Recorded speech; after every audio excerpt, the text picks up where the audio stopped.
Hello, welcome to a video. We're going to show you the basics of setting up this, which is a Bosch VE type rotary injector pump, commonly fitted to Landrover 200 TDIs, the early 300 TDIs. They're also fitted to quite a lot of Japanese mid-90s type vehicles, Toyota Hiluxes, but prior to the D4D, these were fitted with these.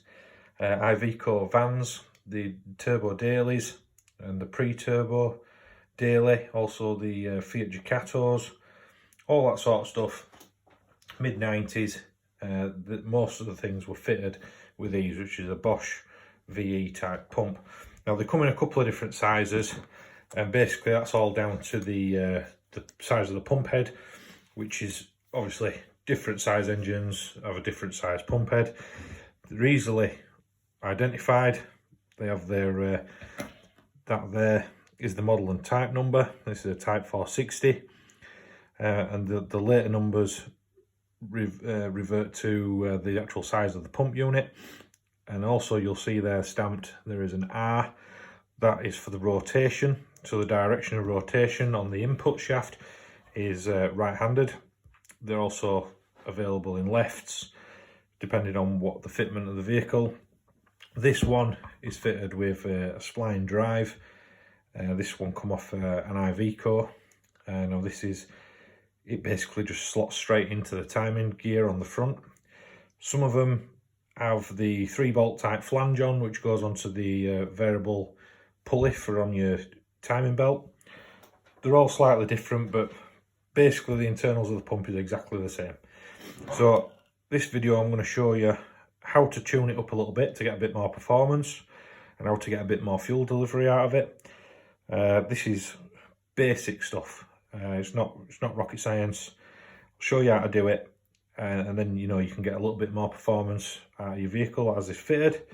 Obviously, if you go too far, you're going to have problems with emissions. It's going to smoke really badly, but they're all adjustments that can be reverted back. It's not something that when you've adjusted it, you can't go back to how you were. You can go back to how it was set. It's not an issue. So I'm basically going to show you the simple ways of setting these up to get a bit more power out of them. Now, on these pumps, this one been on a turbo, so it has the turbo pressure actuator on the top here. Now, if this is not on a turbo vehicle, it won't have this. Now, your easiest things to do is, if you've got a turbo vehicle and you want a little bit more pull out of it when it comes up on a boost, your major adjustments are going to be inside here. A lot of people think you need to take this cap out. Don't bother, you don't need to take that cap out. It's just there to seal it from elements, any moisture getting inside. Don't take that off because you don't need to.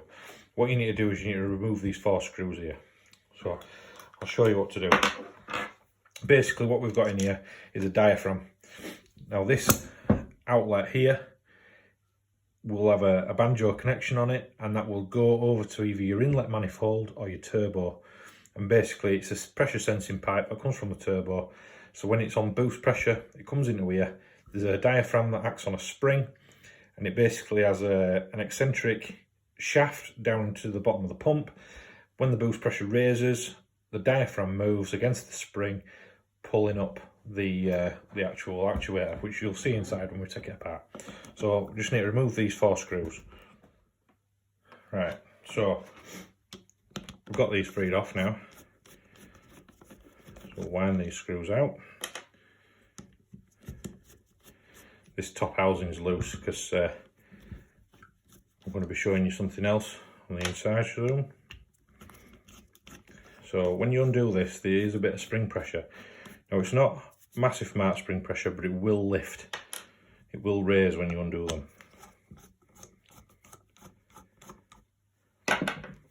So that's the screws removed. So lift this out nice and gentle, and you'll see the diaphragm. This is the eccentric actuator. You've got a spring which acts against it. This little plastic bush goes on top of there like that. I'll just lay them out. I'll just pull this off here. Now they are a bit stuck sometimes. So here we go, I'll just show you. So basically when you take that cap off on the top there, all there is a stop, and that stops it coming back. But you're not interested in that because we want it to come this way, because when that's in there, the pressure comes in here, acts on the back side of the diaphragm, pushing it this way, which in turn pushes it down into the pump. Now you can see, it's a bit hard to see, but you can see there's a score line. Now that score line there has been running on a pin on the inside. Now the pin comes in from the side, runs on the side of this cam, and when this raises, it rides down it. Now when your boost pressure comes in, it goes down, so it pushes down. Now the idea is, the further this pin comes out this way, the more fuel the pump will deliver when you're on boost. So the idea is, when you look at this from above, you can see that that is slightly offset from the centre.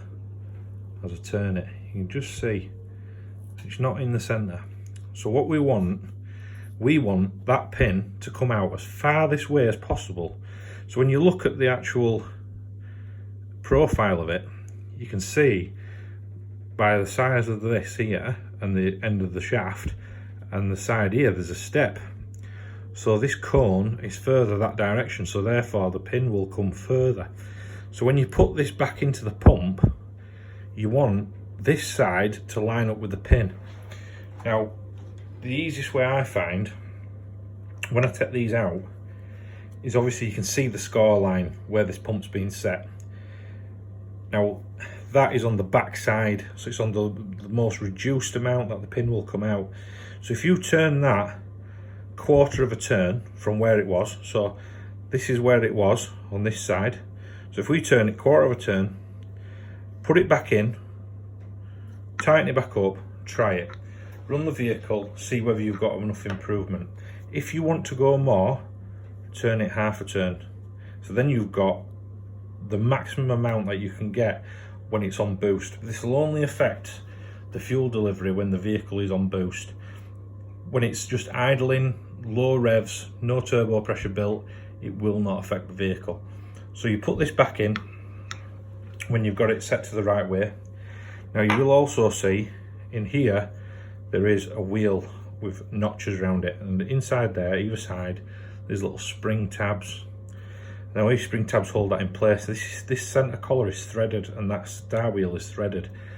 Now the whole idea is, when it comes out of the factory, this is set for best emissions.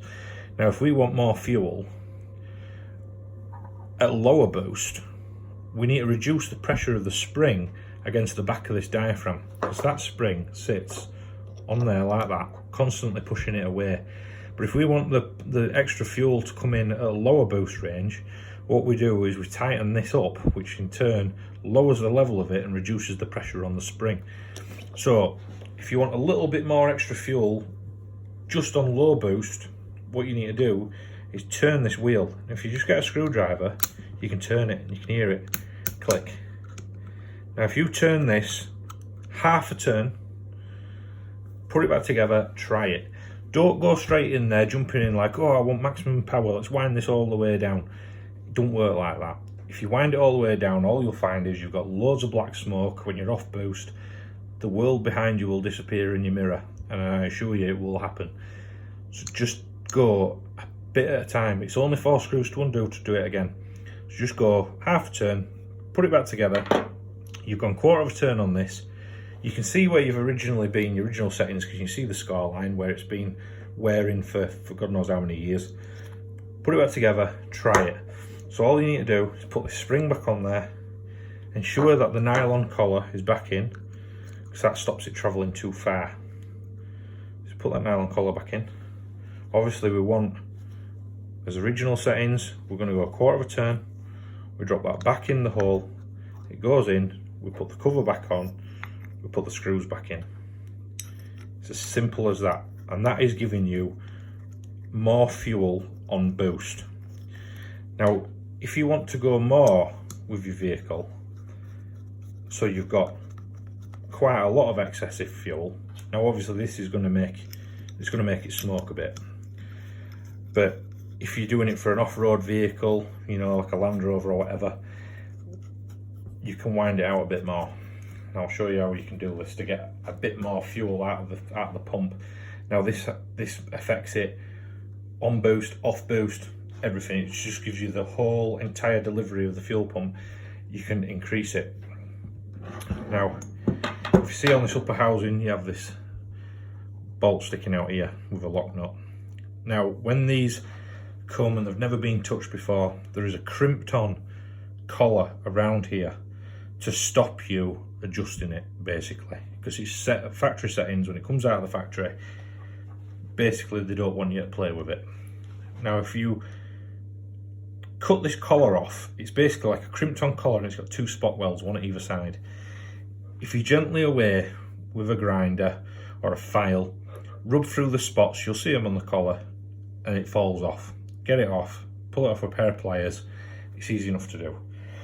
Now, on these pumps, this stop here goes in and stops the metering of the actual fuel delivery valve. Now, if we want more fuel out of the pump, basically what we have to do is you crack off this lock nut here, which is a 13mm nut. In the end here, there's a screwdriver slot. Quite easy and convenient to use. So you crack this off, and you want to wind this bolt in ever so slightly. And when I say ever so slightly, we're talking half a turn. So mark it up, or look at the way the screwdriver slot is and work with that. Crack this off, wind it in half a turn. Tighten it up, don't go any more. Try it. If you're not happy, you want some more, you can go more. Now, there is tales that if you wind this in too far, the vehicle will run away. There's no way that it can run away. Now, the only thing you will find out is when you start winding this in, your idle speed will pick up and you will have to adjust your idle stop. Now, normally your throttle linkage is on here. This bolt here locks out against the back of the rotary control for your throttle. Now, to adjust your idle speed, you basically need to crack off this 10mm little lock nut here and adjust it by winding this. Now, what you'll have to do is you'll have to bring it out. When you bring it out, the tick over will go down. What I would do personally, start after you've done the adjustment to this half a turn, start the vehicle, see how the idle speed is. If the idle speed has risen quite a lot, significantly, that you can notice, crack off this and wind it back. You can do this while the engine's running. This adjustments on here is not going to make any problems. It's totally external, all it is a stop. So wind this back until you're happy with the idle speed that you've got. If it's too fast, wind it back out. If it's too slow, wind it in. But when you make adjustments to this, the throttle idle speed will increase, so you'll need to adjust it. Now, what you will find is if you adjust this too far, which in my experience is beyond 4 turns, which is, you know, a little bit crazy, you don't want to be going that far. What you'll find is when you rev the vehicle, just free rev it, the return to idle is slow, and you'll find that the revs will drag on a little bit, and it takes a long time for it to come back down to idle. That means you've gone too far, so you need to wind it back out a little bit. But as I said, you will definitely see an improvement and an increase in power with just a maximum of 1 to 2 turns. So, but like I said, do it in stages, then you can know whether you're happy with it or not. Don't go straight in there, oh, I'm going to wind this in as far as it'll go, because you'll just end up with it. You'll start it up, it won't tick over, it won't run right, the amount of black smoke will be unbelievable. Don't do it, in my advice. Just take it a bit at a time. If you're not 100% confident with what you're doing, do a little bit at a time. Don't jump in there, because you'll end up with troubles. But these are a really simple pump, and you can get quite a lot of power out of them, a significant power increase, just by doing little alterations that don't involve going inside the pump. Now, I'm going to do another video which is going to be showing you the insides of this pump and how it actually works, how these adjustments make effect on the internals, I'm going to be doing that, so if you if you subscribe and like my videos, you'll be able to see the next video, which will be on how it actually works and what's actually inside an injector pump. We're not going to go into it to the point where we're going to be rebuilding one, but I'll show you the basics of how an injector pump works. So don't forget to like and subscribe, ring the bell so you get further notifications on videos that are to come, and look forward to seeing you again. Thank you.